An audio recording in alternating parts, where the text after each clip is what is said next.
Om Namo Bhagavate Vasudevaya. Om Namo Bhagavate Vasudevaya. Om Namo Bhagavate Vasudevaya. Canto 4, Chapter 7, Text 30.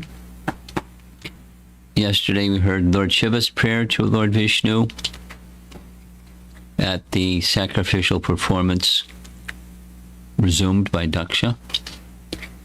And here's Sri Brigu's prayer. Sri Brigu Muni. My dear Lord, all living entities, beginning from the highest, namely Lord Brahma, down to the ordinary ant,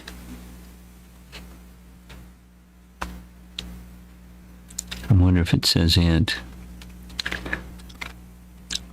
Prabhupada likes using ant for like insignificant creatures. I don't see the word for ant. Anyway, the insignificant ant are under the influence of the insurmountable spell of illusory energy, and thus they are ignorant of their own constitutional position. Everyone believes in the concept of the body, and all are thus submerged into the darkness of illusion. They are actually unable to understand how you live in every living entity as the Supersoul, nor can they understand your absolute position. But you are the eternal friend and protector of all surrendered souls.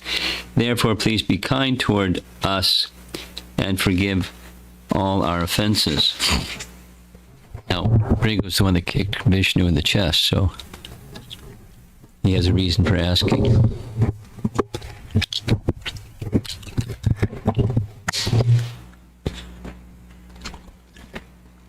Sri Brigu Muni was conscious of the scandalous behavior exhibited by each and every one of them, including Brahma and Lord Shiva, in the sacrificial ceremony of Daksa. By mentioning Brahma, the chief of all living entities within this material world, he wanted to state that everyone, including also Brahma and Lord Shiva, everyone is under the concept of the body and under the spell of the material energy. All but Vishnu. That is the version of Brigu. As long as one is under the concept of the body as self, it is very difficult to understand the Super Soul, or the Supreme Personality of Godhead, conscious that he was not greater than Brahma, that Brigu was conscious that he was not greater than Brahma. Brigu included himself in the list of offenders.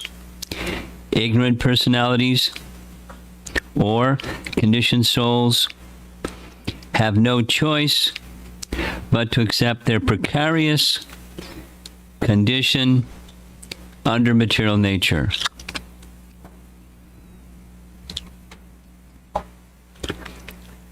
Conditioned souls have no choice but to accept their precarious condition under material nature.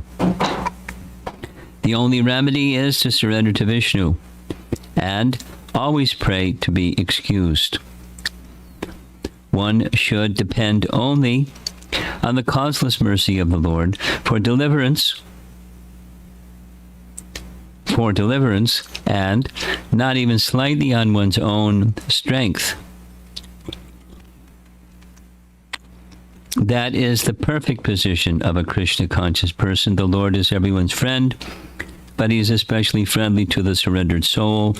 The simple process, therefore, is that a conditioned soul should remain surrendered to the Lord, and the Lord will give him all protection to keep him out of the clutches of material contamination.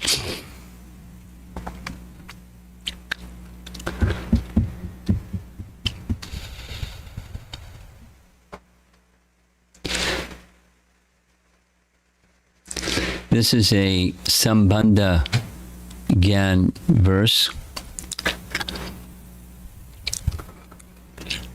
At the Baltimore Temple, for the Sunday program, they've asked me to speak about the teachings of Lord Chaitanya.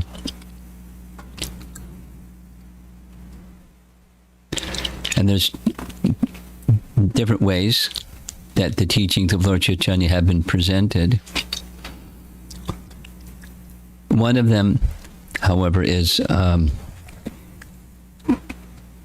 presented by Bhakti Thakur, following Baladev Vidyabhusan, following Madhvacharya and their essential teachings from the Vedas. So the essential teachings of Lord Chaitanya in Bhakti Thakur's writing, out of his 100 books, something like more than 2/3 of them present the teachings of Lord Chaitanya in the form of 10. And the first one of the 10 is that the Vedas are the source of all knowledge. And then comes the knowledge that's within the Vedas. And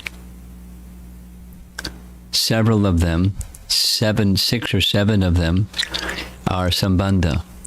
And that's teachings from the Vedas and from Lord Chaitanya about the relationship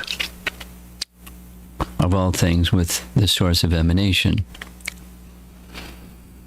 Then acting in that relationship and the fruit of acting in that relationship are the other remaining ones. So this is a Sambandha Gyan statement. And so the soul, the super soul, the supreme person, we're very familiar with this, the 3 aspects of the absolute truth stated earlier, Canto 1, Chapter 2. The 3 features of the absolute truth are Brahman, Paramatma, Bhagavan. And the Brahman realization, or self-realization, because we heard yesterday about self-realization in Brahma's prayers yesterday evening. Self-realization means to know who you are. Obviously, self-realization. And to know who you are properly, I mean, spiritually speaking, transcendentally speaking, is to know that we are spirit, soul, not the body. Brahmabhuta, in the language of Bhagavad Gita, Brahmabhuta. And without Brahmabhuta, without knowing who you are, how is it possible to understand Krishna? It's very logical, and it's also a fact. Those who are in the bodily conception of life will not be able to understand who they are, nor will be able to understand Super Soul or the Supreme Person. Now, what to do for those who are in the bodily conception? There's different teachings in the world about God. How clear is that understanding of God for those who are thinking in the bodily conception? It's notional, and it's respectable, but it's incomplete. So the Vedic texts help us make that understanding of the Supreme complete, right up to Bhagavan. But the preliminary is Brahmabhuta, to know who you are, to know the self, to know the self as spirit soul. So the statement, for some it might be surprising, might be even like uncomfortable. It explicitly was being stated in this purport, and the verse as well as the purport, as all the persons assembled there were offenders to Vishnu. All the persons assembled there were in the bodily conception of life, including Brahma and Shiva, So Shiva worshippers may not like that idea. And I don't know how Madhvacharya would like that idea also, as the one who holds Brahma in a very special position.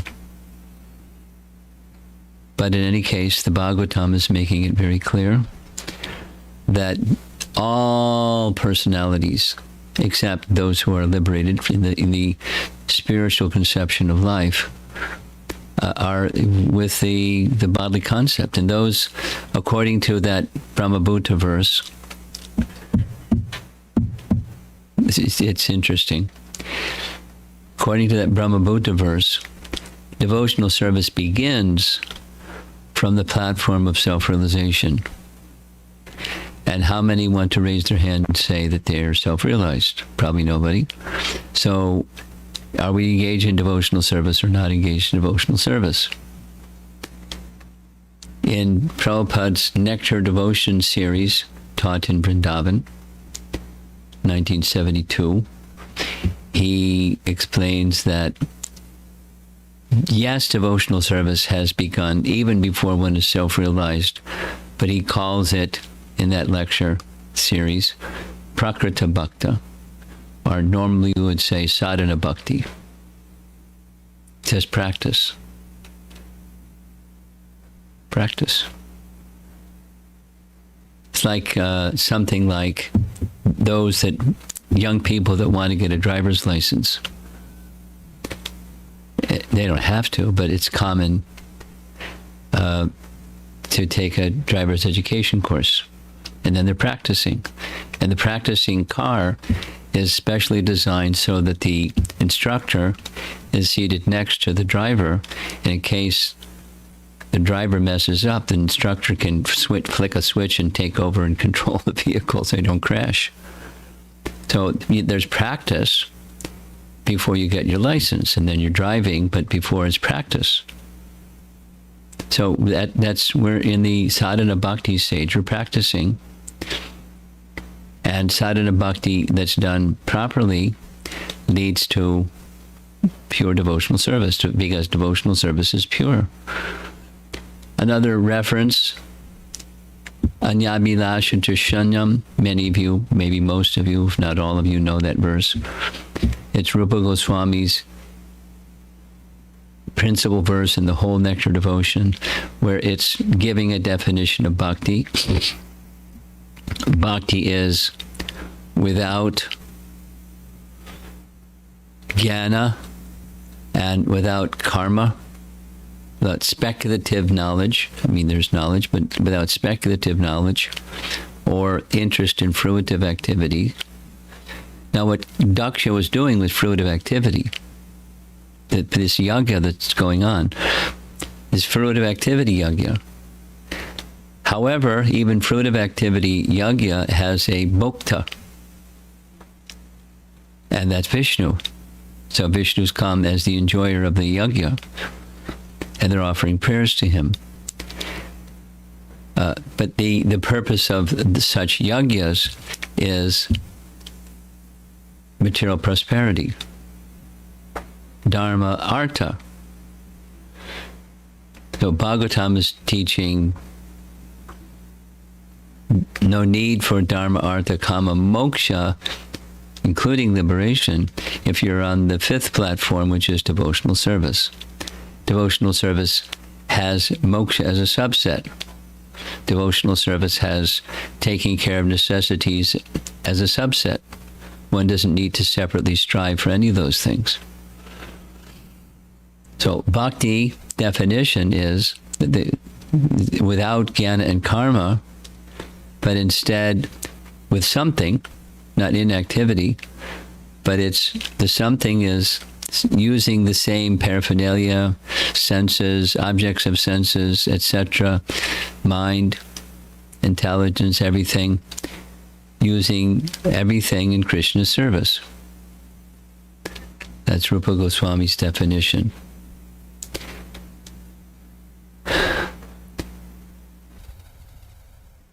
Those that are in the bodily conception don't have that idea. somewhere in there, God is in the, for theists at least, God is in the picture somewhere. I don't know how many persons who are interested in karma kanda yajnas are primarily thinking Vishnu is the bhokta of this yajna. They're thinking some demigod is being propitiated, Brahmana knows the priest to do so, and I'm going to get good stuff. I'm going to prosper.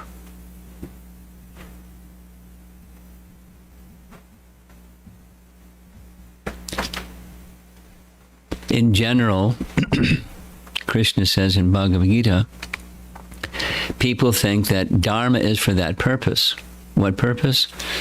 Enjoying in this life and going to a heavenly destination after this life. Piety is for the sake of gaining pious credit, and with pious credit you will prosper in this life and go to heaven in the next life. Commonly, not just in Vedic culture, all over the world, that's the idea. You know, there's the refrain from sin, maybe also overcome reactions to past sin, but acting piously, virtuously, in accord with indications of one's preferred scripture, accumulate piety, enjoy and prosper in this life, and go to heaven in the next life. It's all on the material platform. God's in the picture, but it's on the material platform. So Bhagavatam wants to take the reader beyond the material platform, which starts with the bodily platform. That's why it's being spoken of here, which was so strongly. Those in the bodily conception won't be able to understand themselves, they won't be able to understand God, although they may be doing, religious activity according to their tradition. So that's the preliminary stage before one becomes self-realized. It's the practice stage. Back to that same topic. Sadhana. To become elevated. Elevated means on the negative side, eradication of coverings. The modes of nature, influence due to past activity, the fruits of karma, good and bad, being relieved of those coverings. That's on the negative side. On the positive side, awakening knowledge of self. And thus, devotional service begins. That's how the final line of the Brahmabhuta verse reads. Brahmabhuta prasanatma na sochati na kangsati samaksarveshu bhutishu mad bhaktim labhate. Labhate, when obtains or attains param, transcendental position. Devotional service begins from the platform of Brahmabhuta, being self-realized. And in other words, devotional service is pure, and when consciousness is pure, then devotional service is pure. And devotional service is pure, or consciousness is pure, when there's no more hankering for material things. Jnana karma janavritam. Anyabhilasha dushunyam. Abhilash, desires. Anya abhilash shunya. Which ones? Jnana karma janavritam. Then, anukulyena Krishna anushilanam.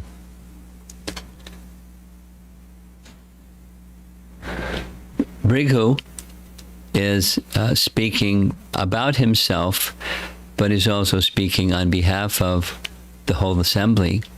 All of us together are offenders, and it doesn't specify, the language that Prabhupada uses is pretty strong. Scandalous behavior, pretty strong. some at least were involved in a tit-for-tat thing between Lord Shiva and his followers, Daksa and his followers, and, a big mess, bloody mess, in the midst of a yajna. That's scandalous. Now, Brahma wasn't involved in that dispute, but he's mentioned as the head and also in the bodily conception. Now, he's the head of our sampradaya, so we have to be careful. We're not pointing a finger or finding fault or something like that. It's Bhrigu's. The way that it begins is Bhrigu's opinion. But it's a verse in the Bhagavatam. So there are lapses, just like we're discussing in the evening topic. Brahma apparently lapsed. But how do we regard that apparent lapse? Well, we look at Bhagavad Gita, and Krishna tells us how to regard that apparent lapse. And even it's bad, so durachar, where api chet means even if, or supposing. In this case, it wasn't just a supposing, but it happened. Sudurachar. However, when one is bhajate mam ananya bhak, one is an undivided devotee, ananya bhakti, or bhakta, sadur eva samantavya. So that's how we regard Brahma's lapse.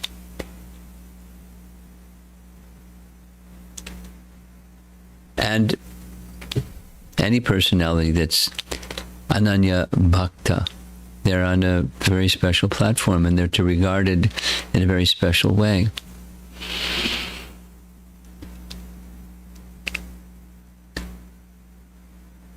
Bhrigu is including Brahma in that category, like himself. And Lord Shiva in the same category, like himself, which is, a little uncomfortable, because both of them are two of the 12 Mahajans. So one might say, well, that's Bhrigu's opinion, but he doesn't have it right. And then one might say it's an expression of humility. And one might say, without being situated in Vaikuntha consciousness, there is going to be some tinge or some trace that may manifest itself as durachar, and then it's withdrawn. This example is given when the Apinchet Suduracharo verse. The tide. It comes and it goes. It comes and it goes.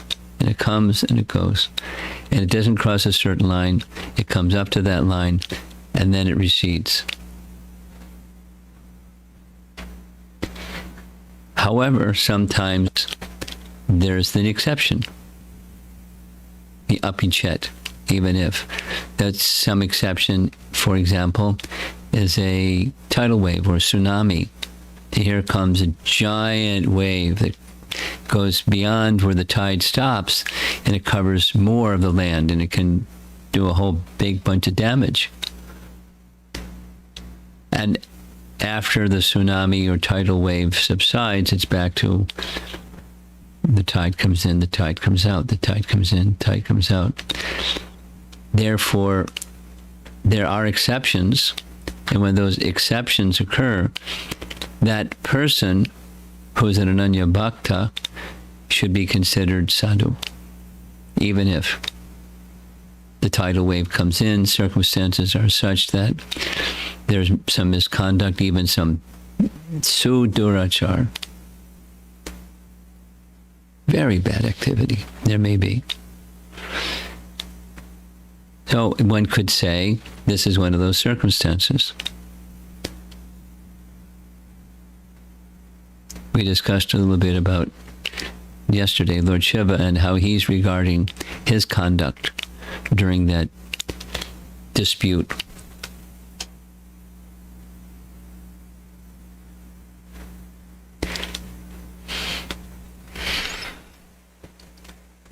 As practicing devotees, now back to those who are not yet Brahmabhuta or self-realized, that's us, practicing devotees, we shouldn't rely upon that Apichet Sudarachara verse and say, well, it's okay. Krishna considers us sadhu because I'm sincere.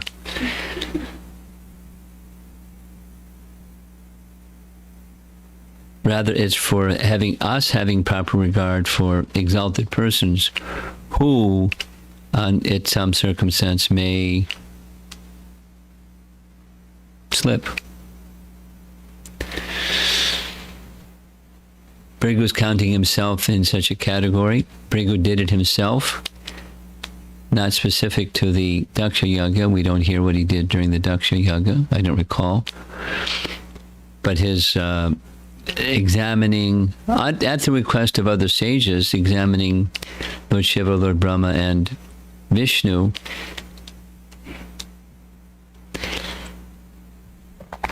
the Radha Krishna deity, little brass Utsav deity in New York, Krishna has an imprint of Brahma's footprint on his chest. You can't see normally because he's dressed. But when bathing the deity, one can see Krishna or Vishnu. So that's a big offense. Vishnu didn't blast him, but it was an offense. So he's counting himself as an offender, and and the others without exception.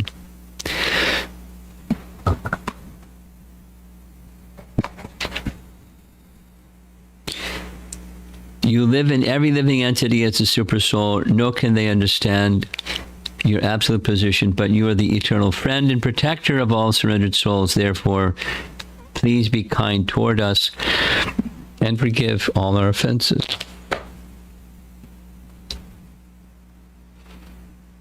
Well, that's an easy thing to say.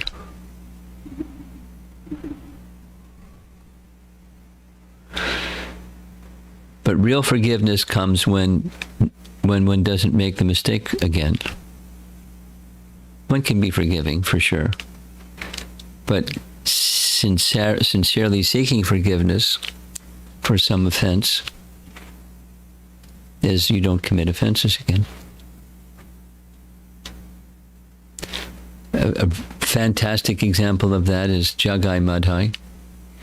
When Lord Chaitanya accepted them, he was about to chop them with his Sudarshan chakra. They surrendered. I'll accept you if you seek Lord Nityananda's forgiveness, and he grants his forgiveness. They did. Lord Nityananda did. He accepted them, making the request, just don't do these sinful things again. Same for us. Whatever piety, impiety, merit and sin may be there in our past, that's not to be regarded. It's not regarded by the Lord towards the devotee, nor the other Vaishnavas towards another Vaishnav. When the surrender is there and the Lord accepts, clean slate.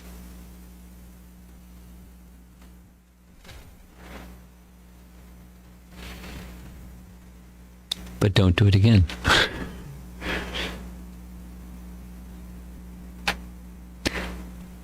And that's, how can you not do bad stuff again if there's impressions or tendencies that are conditioned Because it's not like touch a magic wand to your head and all of a sudden you have no tendencies anymore.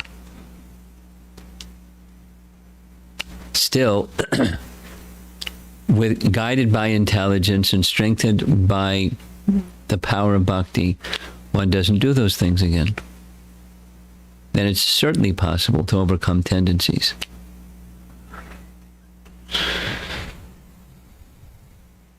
And so that's more than a Sambandha Gyan topic, that's an Abhideya Gyan topic.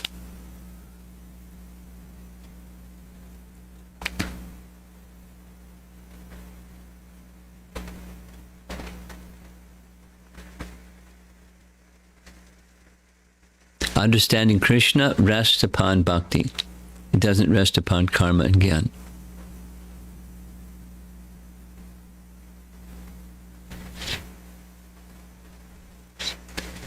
So bhakti sounds pretty important. And bhakti is awakened, is derived from those that are carrying bhakti. So we are enjoined to seek qualified association, advanced association, those that are carrying bhakti in a nice place in their heart. And be careful when we're with those who are carrying bhakti within their heart to not offend the devotee, because that's offending bhakti, which offends Krishna. So we should be very careful. And if there's some mistake, just like this, please forgive our offenses. Okay, just don't do it again. Okay, let's see if there's some discussion.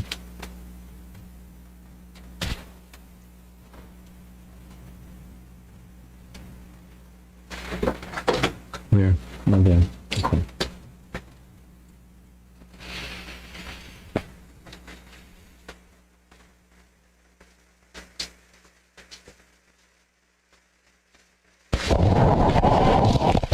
Hare Krishna Guru Maharaj.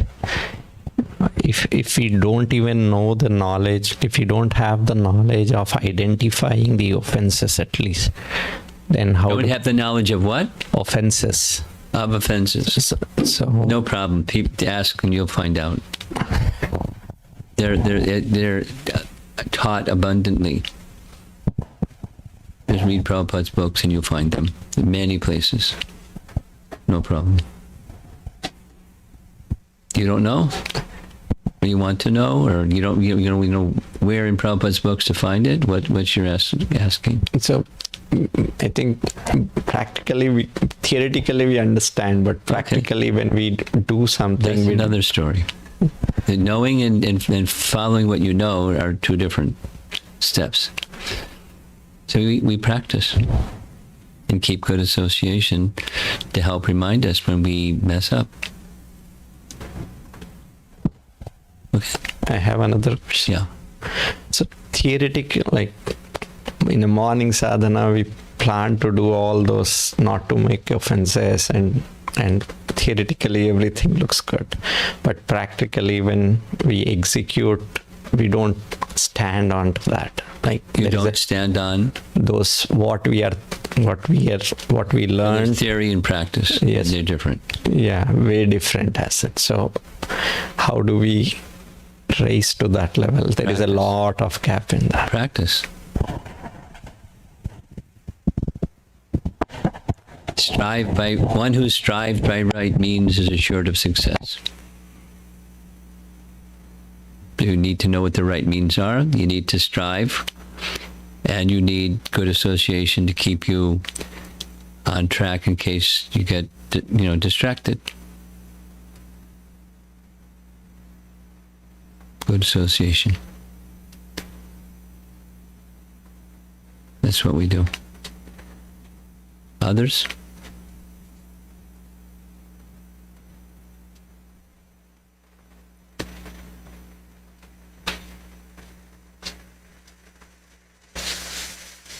Hare Krishna Guru Maharaj.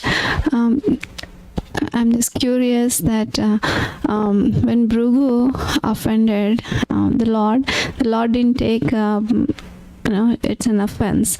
But did he has to undergo any consequence?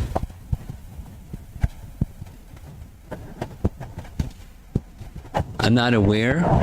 The only thing I'm aware of was he felt badly. And repentance is a type of tapa for Vaishnav, but I'm not aware of any particular reaction he got. In the whole Leela, it's described in the Bhagavatam, but it's also described in Krishna book because it's a 10th canto topic. And Prabhupada in his Krishna book commentary explains that the response, Brigu's behavior and the response to the behavior by Lord Shiva and Brahma were to honor Vishnu. They became angry like they became so that, as a, in keeping with the glorification of Vishnu, which was the intention. And Brigu may very well have done the same thing. Why is he going to go and offend 3 people?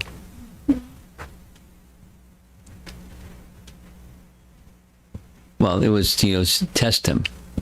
But you don't test great personalities. I wonder how they're going to react. If I say something or do something, or, I ignore them. So, it was, one can say, inspired by the personality of Godhead, and thus no offense.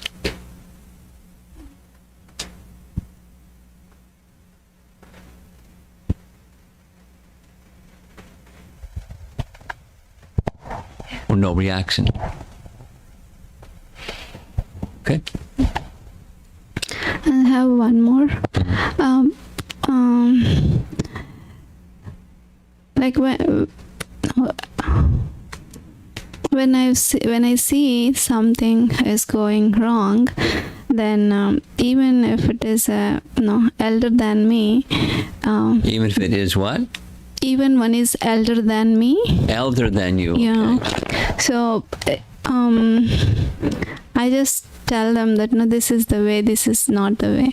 Then I don't know how they will take it, but is it anything offensive? Depends on the mood. I mean, telling may not be all right. There are different ways of telling without telling.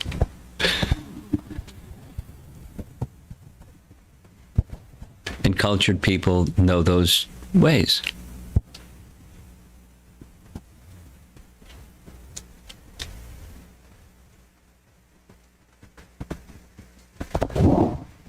Should I give you some samples?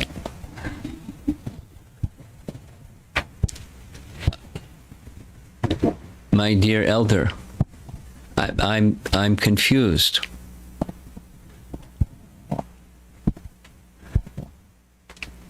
The teaching that I'm accustomed to says such and such. You don't even have to say them. How do I process it when something that's not such and such happens? Could you help me understand that?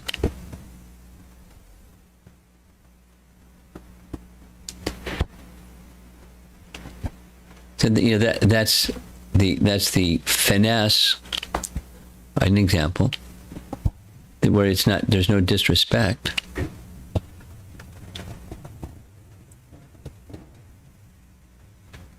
I remember so many years ago, Satsrup Maharaj wrote a book, something about japa improvement. And it started when a disciple asked him about his pronunciation when chanting japa. And he took it seriously because, the person who asked him wasn't asking or giving feedback any other than as a well-wisher. And he was a little perplexed.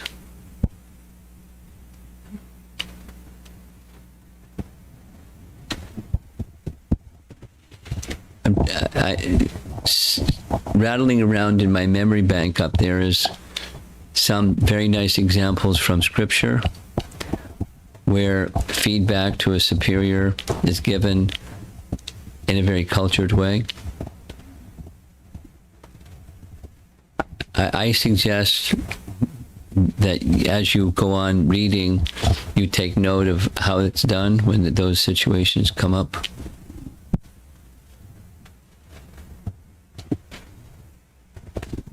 And then you'll have some options to look at when those situations come up.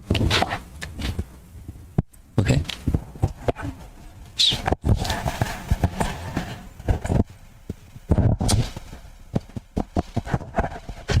Hare Krishna Guru Maharaj.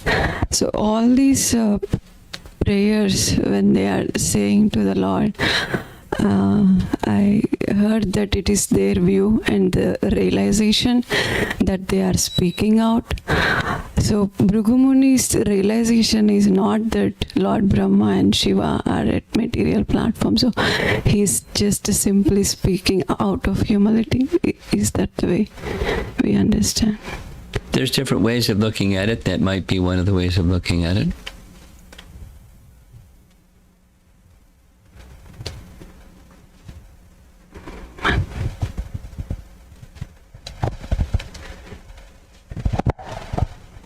Next.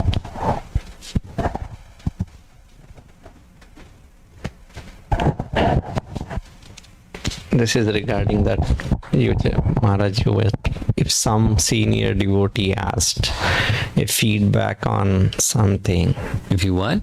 Feedback on... If they're asked, then the feedback still should be presented respectfully, or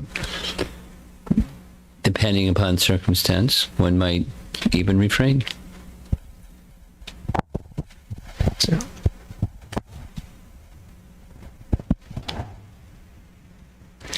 Here's a nice example. Sanatana Goswami advising Chaitanya Mahaprabhu. Don't travel with so many people going to Vrindavan, and don't stick around here, Ramakeli, because the king is wild.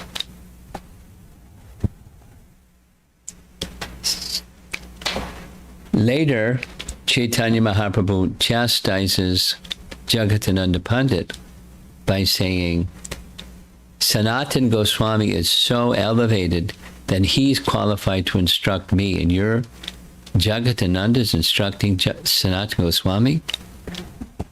How impertinent. Now, wasn't he was instructing Sanatana Goswami, they had a friendship, but he was speaking like that to train etiquette. So there are circumstances when feedback can be given. It should be done thoughtfully and respectfully.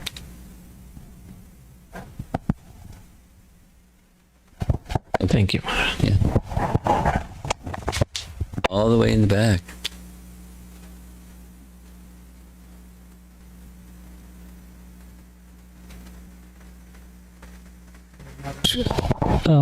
One devotee asked me this question. It's not related to the topic, I guess, but the question was, all the qualities that we have comes from Krishna. So in Bhagavad Gita and everywhere, Prabhupada talks about lording it over the material nature is the cause of our bondage here. And if that lording it over material nature is also in Krishna, what's wrong in me doing that here? Was the question. Because you're not Krishna. He's the Lord of material nature, not us. And the injunction is, take that which is the property of Krishna and use it in Krishna's service, not take the property of Krishna and use it in your service. Even that which is one's quota, it's in Krishna's service and not other things. Ishopanishad. So, guided by scripture, nice try, but that's not okay.